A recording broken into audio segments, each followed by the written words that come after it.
Welcome to everyone for our fourth virtual leadership lunch. I can't believe we're at 4 already. For those of you who are new to JWI and these lunches or breakfasts, if you're calling in from the West Coast, my name is Meredith Jacobs and I'm the COO here at JWI, and as of 2020, the incoming CEO. JWI is the leading Jewish organization working to create a world in which all women can thrive. Our comprehensive approach includes advocating for gender and workplace equity, legislation that protects survivors and promotes healthy relationships, workshops on healthy relationships and consent on college campuses, financial education training for women of all ages, and empowering women leaders with role models and mentors. Before we begin, I ask you to please mute yourself. If you do not mute yourself, we will hear you. Not only will we hear you, we'll see you, and that will interrupt the conversation. But please know that at 1 o'clock, I'm going to ask you to unmute yourself and give you the option of asking questions or offering a comment. We really do want these webinars, and this is why we hold them as a Zoom call and not a Zoom webinar, but we want them to feel like we are actually all sitting around the table having a conversation. So I encourage you at 1 o'clock to please contribute. So let's begin. I am thrilled to introduce our speakers for today's event. Former JWI Women to Watch honorees, Dr. Logan Levkoff and Rachel Braun Scherl. Logan is an expert on sexuality, education, and relationships, and Rachel is a marketing strategist and business builder for female sexual health companies. As well, both are authors. Rachel just held up her book, what was it, Orgasmic Leadership, just to give you a taste of what we're going to be talking about today. So they held a similar conversation for our Young Women's Leadership Network in New York, and we heard such phenomenal feedback that we all were instantly jealous and had to figure out a way to host this conversation so we could all hear them speak. Logan and Rachel, thank you so much. And I'll now turn it over to you to discuss the intersection of our sexuality and how we own our power. Terrific. Well, we're delighted to be here, and I want to start it off by asking Logan to talk about the work that she does, especially with young women, and how it relates to having the language to own your power. Thank you, Rachel, and thank you all for being here today to listen to us. You know, I started in this field as a 15-year-old peer HIV and AIDS educator. My parents came home, and I came home after school one day, and there were condoms and bananas on our dinner table, and they said, this is how you use a condom, and next week you go to peer training. And I said, oh, okay. And I didn't really have any idea that this was going to be my career, but I think that it came from this place of recognizing what was important, recognizing that as a young woman, having agency, having the right to protection, to consent, to pleasure was important. And even if that wasn't explicitly laid out, that was certainly the messages that we were getting in maybe more ambiguous terms. But I spend a lot of my work working with everyone from, I mean, all different groups of ages and demographics, but a lot of my work is with young people, like age 7 through college age students.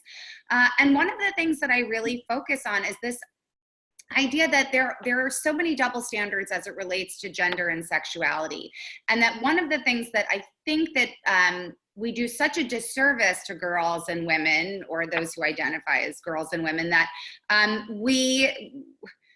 we tell young women not to feel good about their bodies, to not talk about their bodies, that there's shame and guilt and stigma and knowing the difference between the vulva and vagina. We don't talk about in typical bio classes or puberty classes that, wow, the clitoris and the penis actually come from the same in utero tissue, and like everybody has like the innate capacity for pleasure, and it's not just about like if you have something hanging between your legs. And I think that all of those things, as silly as they sound, you know, set us up on a certain path, right? So if we don't have language for our bodies, if we don't know that our bodies have an innate capacity for pleasure, that pleasure isn't dependent on like someone else who flips a switch and says like, now you're a sexual person, it's not a surprise that we become older women who have trouble finding their voice, finding their place physically, whether it's in in their relationships or in the boardroom, because we've been told to make ourselves small in some way, and that this part of our body, of our identity called our sexuality, becomes so, sadly, people make us minimize it instead of embrace it. And that has a real impact on everything that we do in our lives. So, for me, owning your own power comes from acknowledging that we're sexual beings. We don't need someone else to make us sexual, that our bodies and our voices have rights and agency. And that when we feel good about that and empowered by that, it does have tremendous implications for everything else in our lives. Now, Rachel, you tackle things a little bit differently, obviously, but equally as importantly. So how does the concept of empowerment as it relates to female sexual health and reproductive health translate to the business world? I love hearing you talk always, and I think the world would be in a much better place if most parents did what your parents did, and if most children started learning the language of their bodies when they were 7. And based on the work that I do, I'm not sure that's happening as broadly as it should, so we might need to clone you.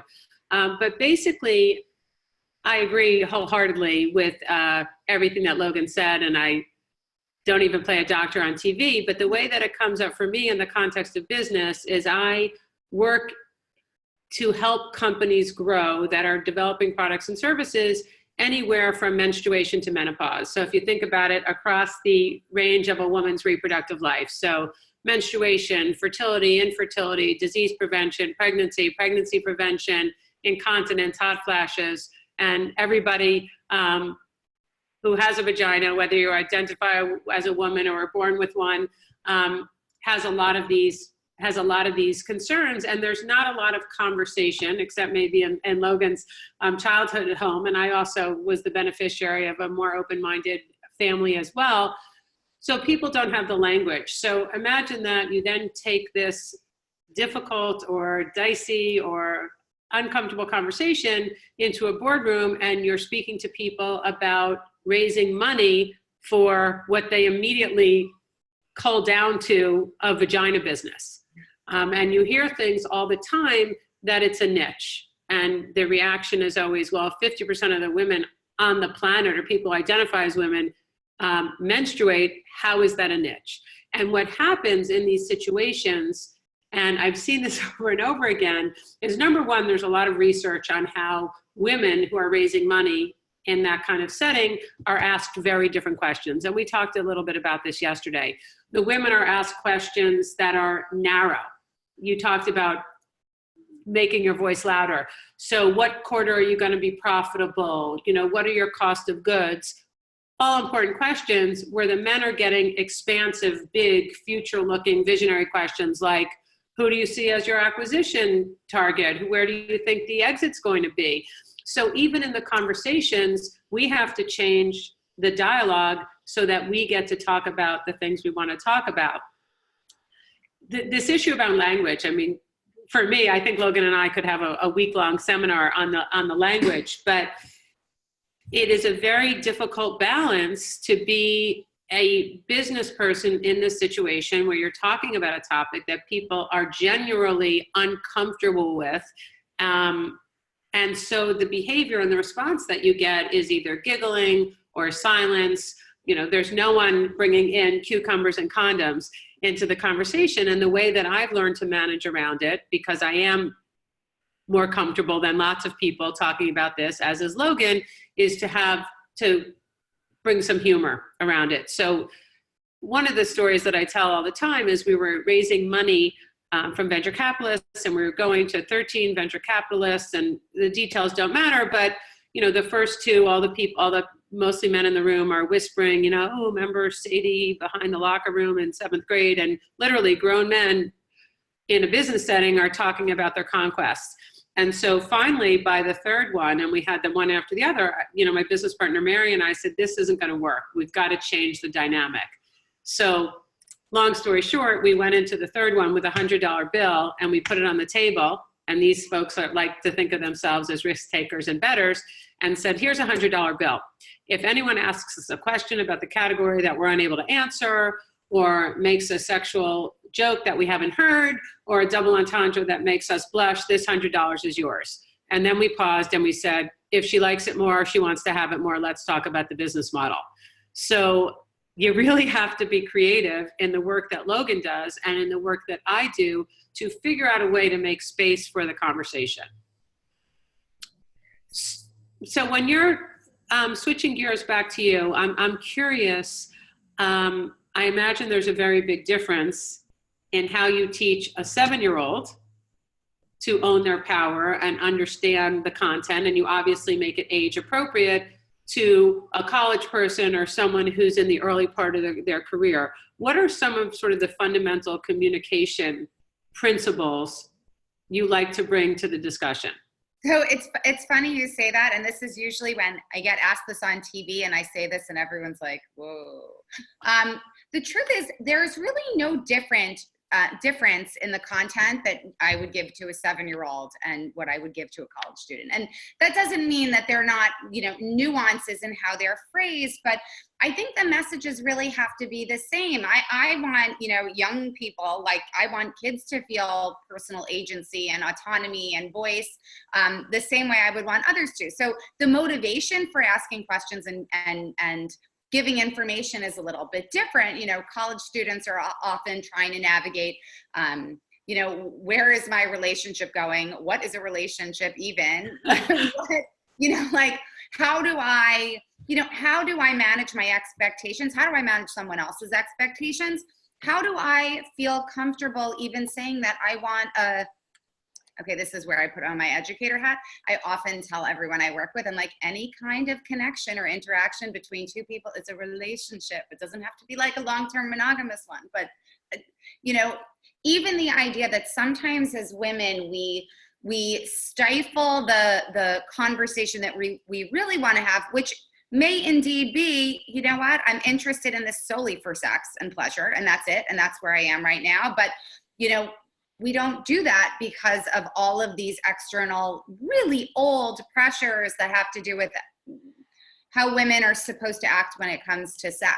I just turned on was on my Twitter feed right before this talk, and you're getting me like happy right now, but about 20 minutes ago, I was like enraged because I just read this article that the rapper T.I. goes to the gynecologist with his 18-year-old daughter. Now, by the way, at any age, any child, it doesn't matter. But he has the doctor do basically virginity checks on the hymen. This has been all over the news the past week.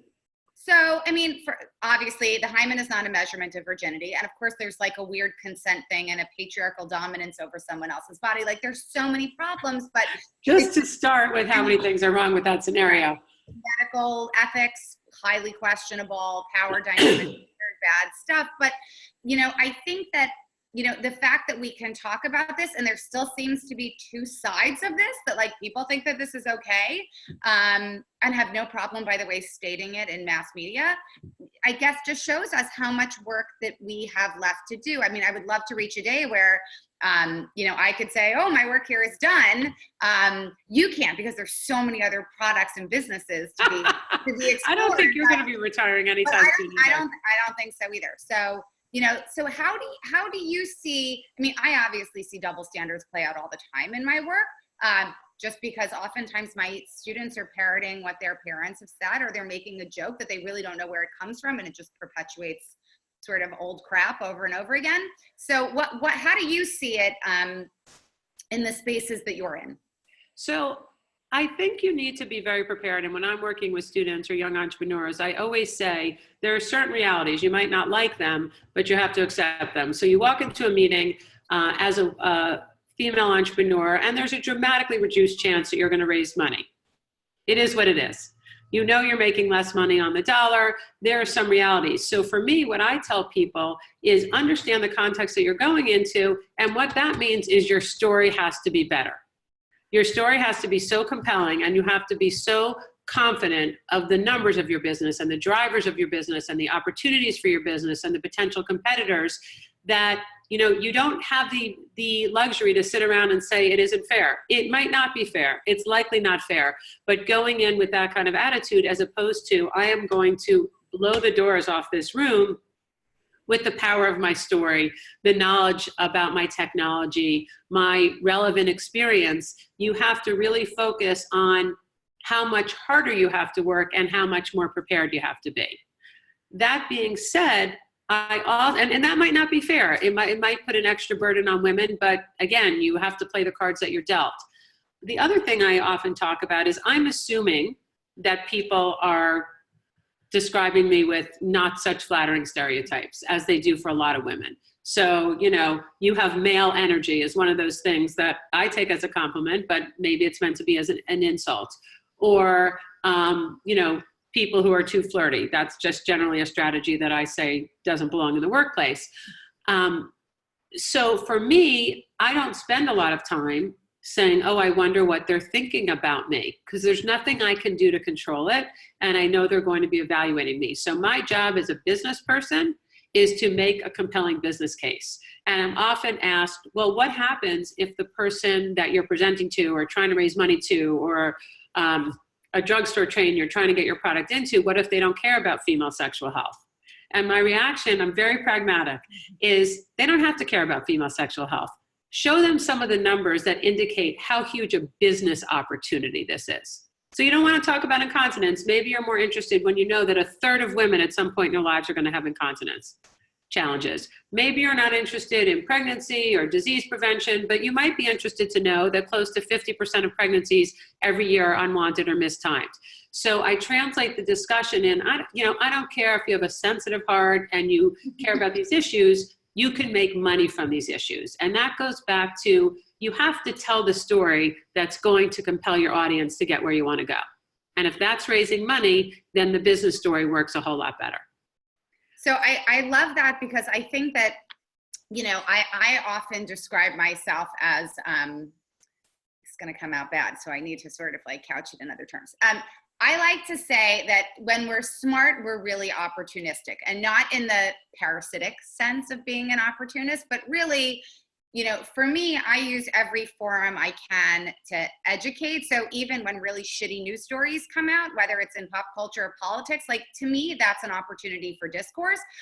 Sounds like same thing with you, right? Yeah. It's okay, you know what? So this lens is not going to get through to you, but this one will. So I'm going to use the opportunity I have, and I'm not going to judge what that is. And regardless of where you are in the political spectrum, if you just look at what happened in the news in the past week with Katie Hill, she said, I did this thing wrong and I made a mistake, and, maybe she made an error in judgment, but the vitriol and the revenge porn that she received is very different than the dozens and dozens and dozens of men in powerful positions who have been brought down, as they should be, for inappropriate relationships. But the CEO of McDonald's doesn't have who had to resign, doesn't have naked pictures of him going around the planet.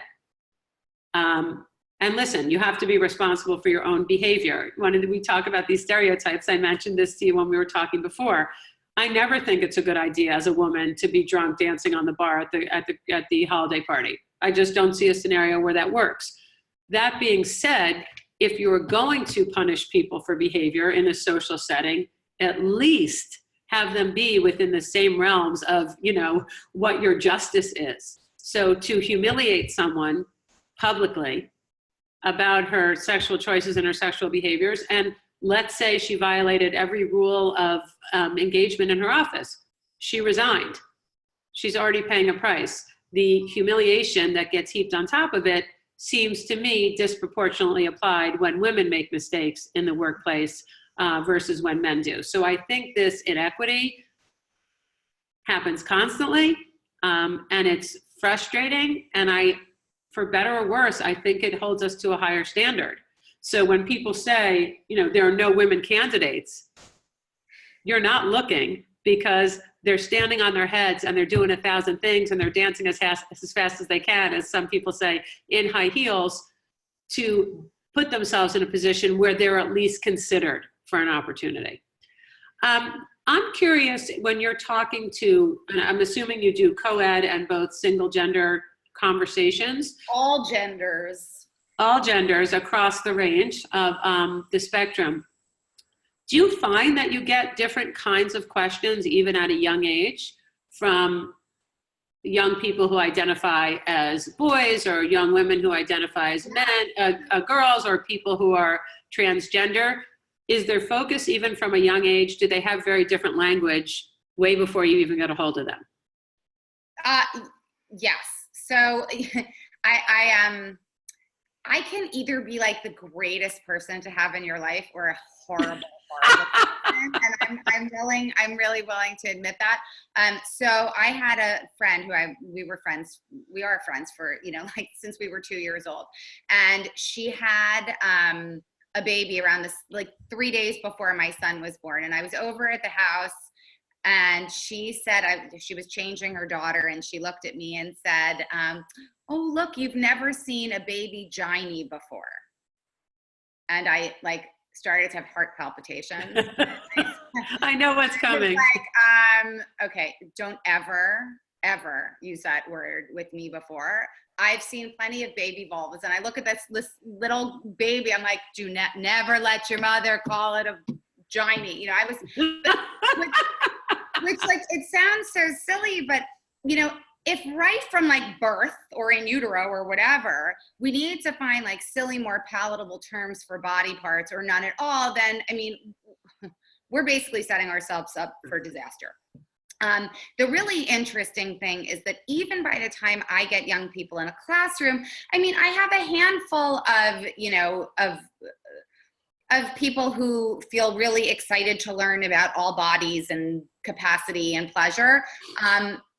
But there's still this weird dynamic with assigned females, where when you talk about masturbation, when you talk about body parts, they're like, ooh, gross, and for the most part, the boys in the room are like, no, we want to hear about these things. We don't know these parts. And I think that there is a freedom for to get as much knowledge as possible that we're still instilling in boys, at least up till a certain point, that we don't necessarily do with girls. One of my favorite conversations I've ever had with a parent was, I do a lot of parent-child stuff and a lot of travel the globe doing parent caregiver workshops. I'm telling you, we need to clone you. You're doing God's work out there. Well, and I said, and I was talking about sort of the double standards, and how even historically, when we talk about masturbation, when a little boy is running around with his penis out saying, everyone, look, I have a penis and it's hard, we laugh and cheer and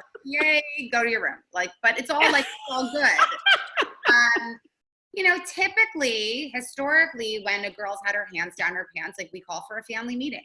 It becomes something else. I get the call, different reaction immediately. Normal versus well, what does that mean? Talk to me about what that's about. So the best conversation I ever had was, I had a father come up to me after a workshop and say, I just want to tell you, I've never told this to anyone before, but my 4th grade daughter has been masturbating since she was 2.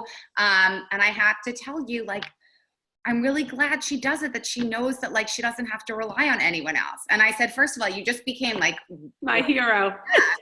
Just by acknowledging that out loud. So I think there's still a lot of, misinformation and shame. So it's not really a huge surprise that it continues, that it just carries on.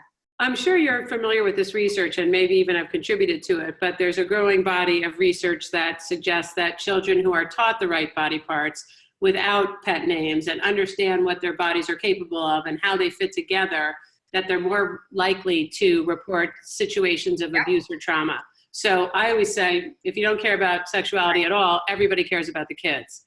The other piece about this double standard and the language is, when I got into this space, we're now in our 3rd decade of a world with erectile dysfunction drugs, where we've been raised with the language of bigger, longer, stronger. And in my experience, correct me if I'm wrong, doctor, women don't think of sex as a performance sport.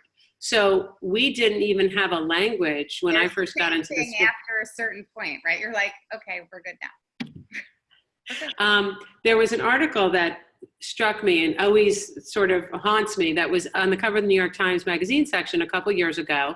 And the title was Unexcited, Is There a Pill for That? And it was talking about all the developments in female sexual health. And, let's lay it out. One of the reasons there are more solutions for men is because it's a much easier physiological and psychological problem to solve.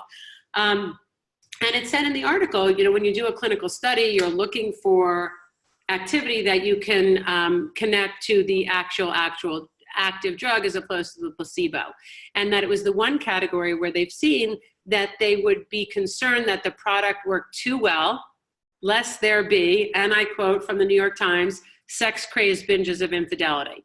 And, this kind of stuff makes me crazy. And I said, well, I wasn't aware, I wrote an article and I said, I wasn't aware there was panic in the streets that men are running around with 4-hour erections. So even the idea of the language of female arousal and desire and products and services that might enhance that is inherently scary to society. I don't think we're going to fix that on this half-hour lunch and learn, but just being aware of how differently we use language and how differently in a boardroom or in a classroom we describe women and we talk about their power. You mentioned it earlier. As Samantha from Sex and the City, all kinds of words are attached to her, but there's plenty of young girls who look at her and say, wow, she's the boss. She's in charge. She owns her sexuality. She crushes it in the boardroom.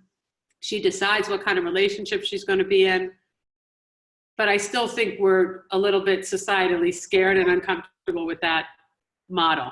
Yeah, I think so too. And I think you bring up a good point about the business world, which is that even the language we use, desire and arousal are two very different things. We confuse them all the time. It confuses the hell out of everyone, right? Which is why you have things like the pink pill that's the same as Viagra. And it's not necessarily about like effectiveness. It's just that these aren't the same things. They don't work the same way. They don't work the same way. We don't work the same way. No, and my perspective is always, look, there are a lot of things that could be different if we were socialized differently and felt empowered right from the start.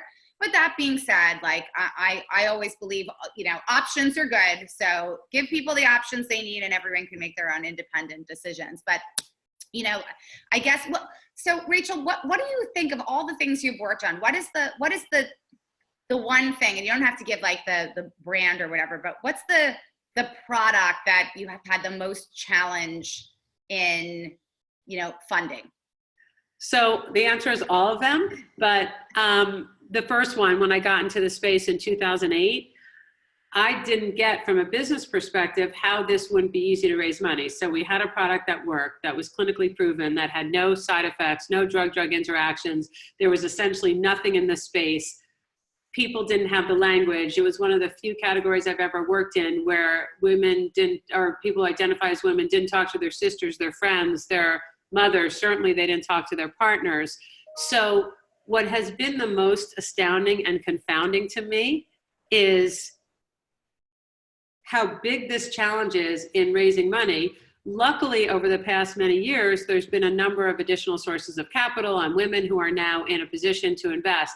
But my very favorite story, because it does, I'm sure you get discouraged sometimes, as do I, and then you have to sort of gather your thoughts. And so my favorite story that I always go back to is when I was running my first company and we had this product for arousal, desire, and satisfaction, we made everybody answer the phone so you could speak to consumers. So I pick up the phone one day and this woman is literally screaming, not at me, more to me. And she says, "This stuff really works. Thank you, God." And so when I was traveling a lot, my kids were little. Now one's out of college and one's in college.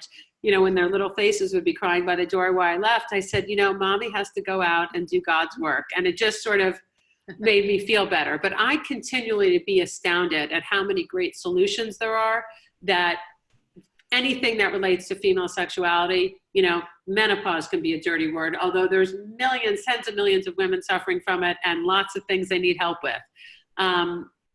Menstruation, there's been a lot of fabulous discussion and companies created around that. And the conversation gets easier, big surprise, when the money starts coming in.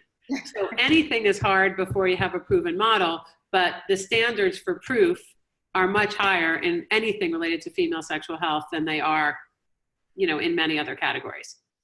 I would Well, also, at this, oh, sorry, I was Go ahead, just going to Logan. say, I know you want to open it up, Meredith. I'm sorry. I was just going to say, I think that, I guess that what it does for all of us is that it means that the onus becomes on us to be unapologetically female or feminine, to own the things that we're doing, to speak up and have a voice about our experiences so that it becomes commonplace, so that in the business world, you don't have to fight so hard to get the solutions that you And need. you have to accept that not everybody's going to like what you're talking about.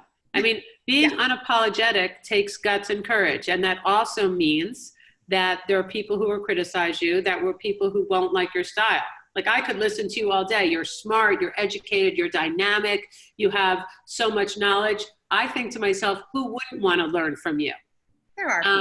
And I just think the unapologetic with no consequences is not realistic.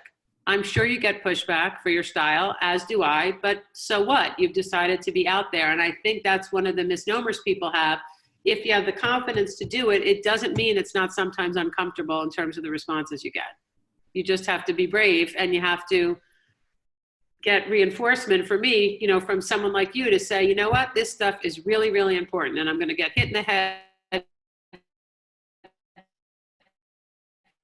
20 times. Great. Well, thank you both. I do want to open it up to questions. Feel free to just chime in, or if you'd like to type a question in the chat box. But I want to start things off with a question for you both, something that, Rachel, you kind of touched on, but I want to kind of bring it to a broader context. The women on the call today are all ages. And what do you do? And Logan, this is for you also. When you walk into a meeting, whether that's a one-on-one, whether you're presenting in front of a board, and as soon as you walk in, you're told, don't you look pretty today? Or, hey, beautiful. And it's immediately, the focus immediately goes to you as a female, and the way you look and your sexuality, and how do you kind of regain your power in a way and say, you know what, listen to me as a colleague, as a business person, and stop focusing on how my makeup looks today or whatever. Logan, you want to go first? Sure. I mean, look, I get those things, but my reaction is, okay, thanks. So today, this is what I'm doing, right? Like, okay, cool, thanks. Moving on. I don't think I have a better. I don't really think I have a better answer, right? I mean, that's the world we live in. Should it be the first focus? No. But we can start changing that by just sort of like, okay, and make it a non-issue. As if it's not important to you, then it's less likely for people to say it to others, because, unless I'm like fawning over oh, thank you so much. Like, right. Okay, cool, thanks. This is what I need today. And I'm with you. I diffuse a situation. I never go right at it. And I laugh, because the older you get, the older I get, the less I have those experiences. But I really just make it very clear that I say thank you and move on, or I'll compliment their shirt-tie combination. But I very quickly get to the business of the meeting. And while it might be tempting to, bang your hand on the table and get angry, in my experience, that reaction for a woman or a person who identifies a woman never serves your purpose and helps you get to the goal of the meeting. It's unfortunate. It's too bad. It would be great if we had a set of rules. And one of the participants on the phone and I recently had the opportunity to be at a meeting where we were talking about ethics in the course of a meeting. Should one rule be, let's not interrupt anybody? Let's be respectful. Let's give people credit for their ideas. That would be perfect. But again, I always say, if that's happening to you a lot, say thank you, move on, don't react, don't allow that conversation to go on longer, and then get on, as Logan said, with the business of the reason that you're in the room.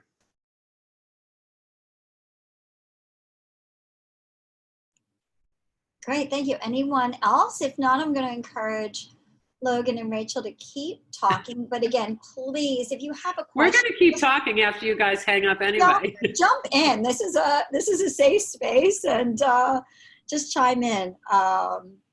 Ask your questions, and if the conversation wasn't exactly what you were hoping for, like make a comment and ask what you were hoping to gain from this, that topic of owning your power. So general that I'm sure many people came on this call looking, hoping for something else, but please continue the both of you. So I think that's an interesting statement, because I think that the perception of power is different from person to person. And certainly for me, power is in like having not just control over who I am and my body and how I express myself to the world, but having confidence to do that. That to me is power. And that's what I think, when I think about owning your power, it's about how do I stand up and feel good about my existence. And there are plenty of sources that tell us the myriad of ways we should not feel empowered by our identities or our sex or gender or our bodies or our desires. But, part of becoming a more mature person, and it takes a while, is to develop a thick skin and sort of getting rid of those expectations that other people have because they don't serve our purpose. Thank you. Actually, we have a question from Eden. Eden, go ahead. So I wanted to ask, just from where I come from in my house and in my previous professions, it was welcome and it was okay to use the word feminist and feminism. And I'm new to the States, but I really feel that kind of really either scares people off, men and women. And it's kind of, I'm trying to figure out if there's other words I should be using, or is my gut feeling that not using the word or feeling afraid of it is just other people in power, like putting their understanding and issues on me, and I should just stay true to my language.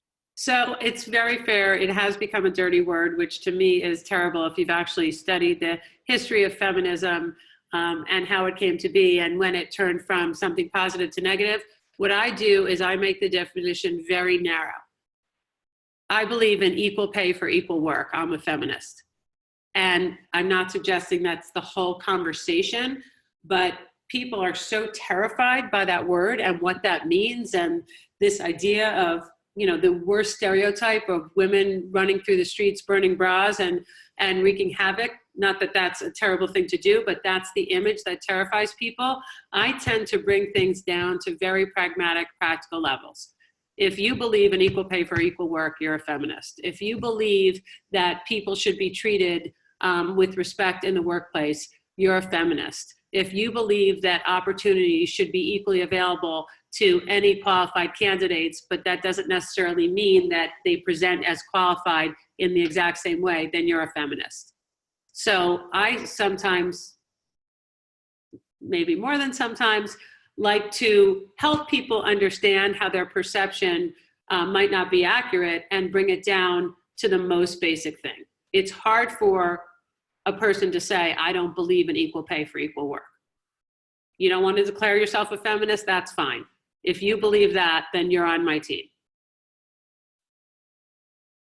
Great. We also had a question that came to me privately, and I think both of you can answer this. Understanding that each woman needs something different.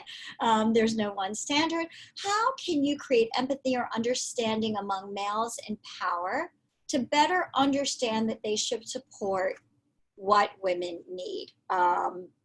And we have 5 minutes left. She was actually directing this to Rachel with your work with products. How do you communicate empathy and understanding among the males?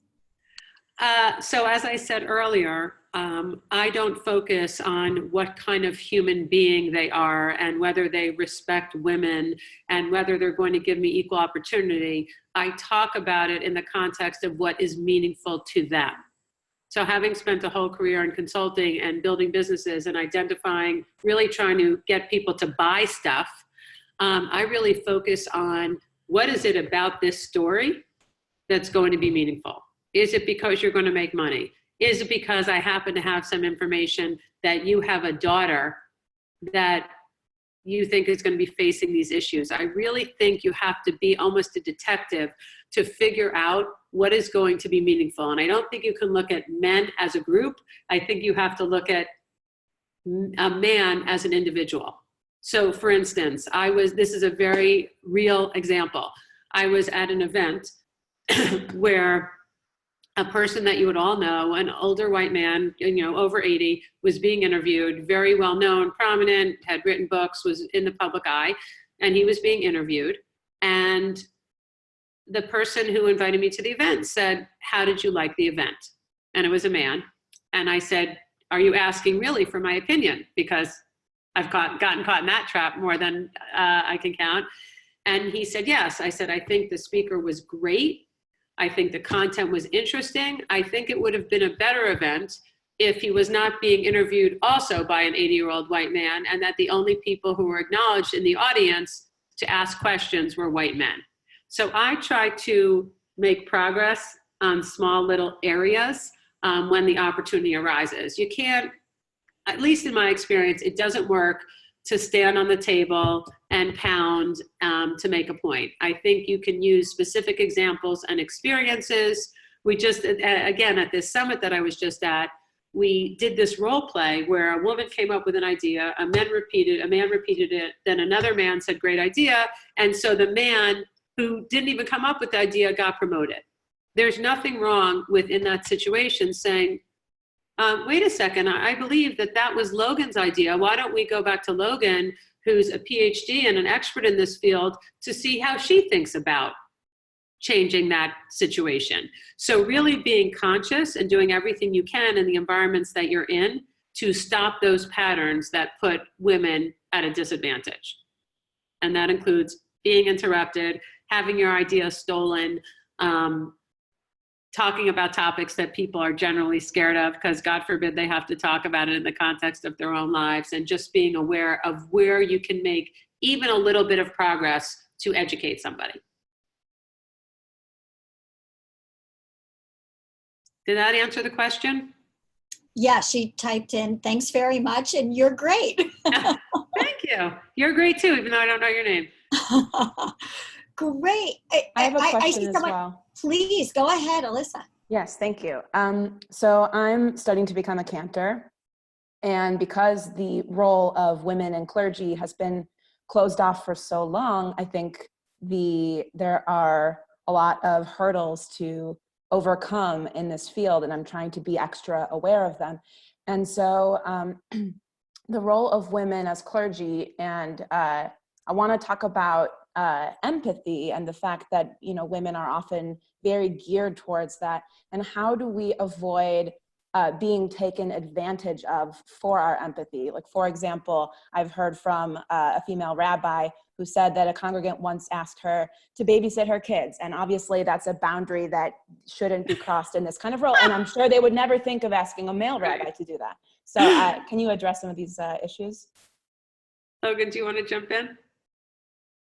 You know what? I think you're probably better to answer this question. I mean, only because I think that, quite candidly, I think that one of the reasons I'm hired so much is because of my empathy. So admittedly, I have not had the experience of having that used against me. Against you. So what I would say, and I know this is a big issue, and again, one of the listeners on this Lunch and Learn, she and I just spent a few days talking about this. Empathy doesn't mean you're taken advantage of.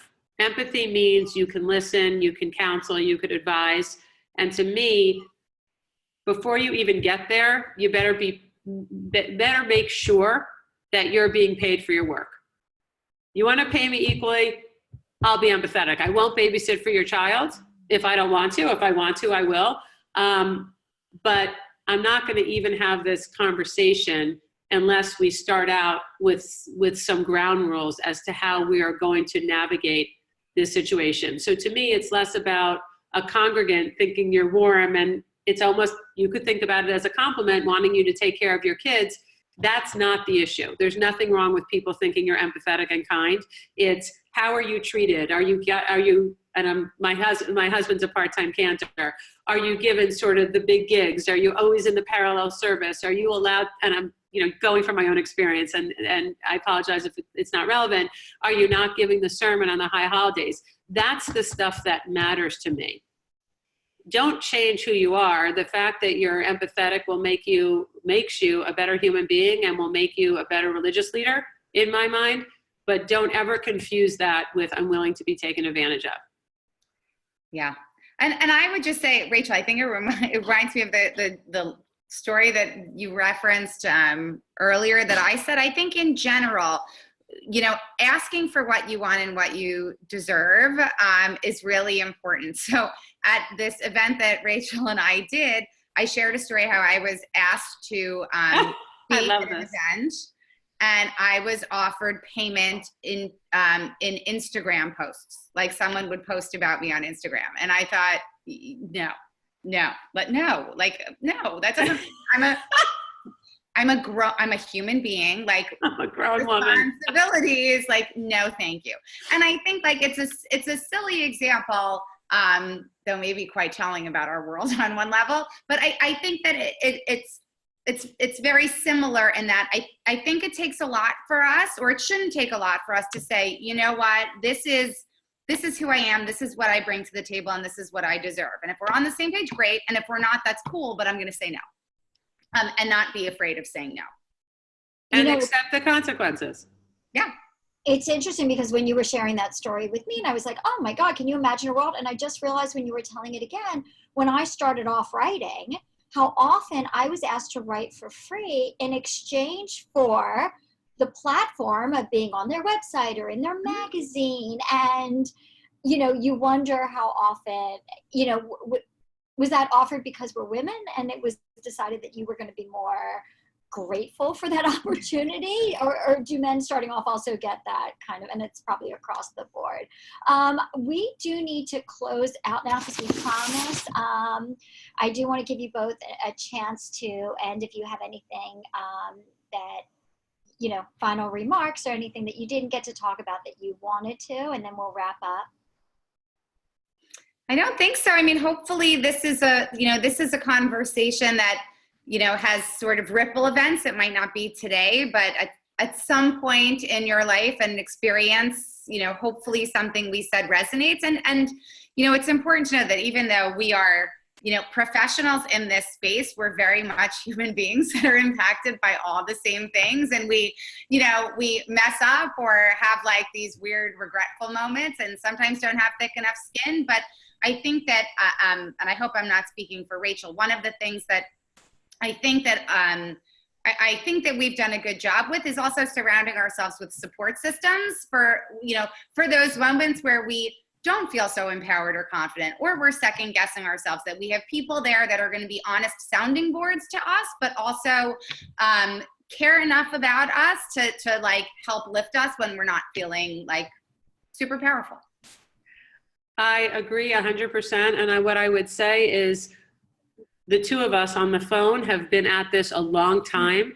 So I don't in any way want to act like this is easy or that it's a one-day thing and you could start doing it tomorrow. This is the result of lots of learning, both positive and negatives for myself, a lot of successes and a lot of failures. And it's a learning process. It's not a day. And when I was starting my career 175 years ago, I don't know that I would have had the same answers. But this is one of those things in terms of being comfortable with how you speak and how you present and owning your own power that you develop as you go through your life. So this is a process. And I just want to say, I'm so thrilled that JWI got me connected to Logan, because we, until very recently, were circling around in the same space. And to her point, she's now one of the people who I feel lifts me up in this space. Back at you. Oh, what a perfect way to end today's call. Thank you all. Thank you to both Logan and Rachel, and to everyone who attended. This is actually our last virtual leadership lunch of 2019, but we'll be back in 2020. Please email me at mjacobs@jwi.org if you have ideas for topics for the future that you'd like to explore. And if you enjoyed these lunches, join us live for Women to Watch in our Young Leadership Conference. Both Logan and Rachel will be among our honorees who will be speaking at the Young Women's Leadership Conference. So if you're under 35, join us on Sunday, December 15th no matter what your age. Please join us on Monday, December 16th for our Women to Watch Leadership Lunch. And in the follow-up email to this conversation, you'll be getting links to register to both. So I thank you all. I hope to see you soon, and bye. Bye. Thank you. Thanks.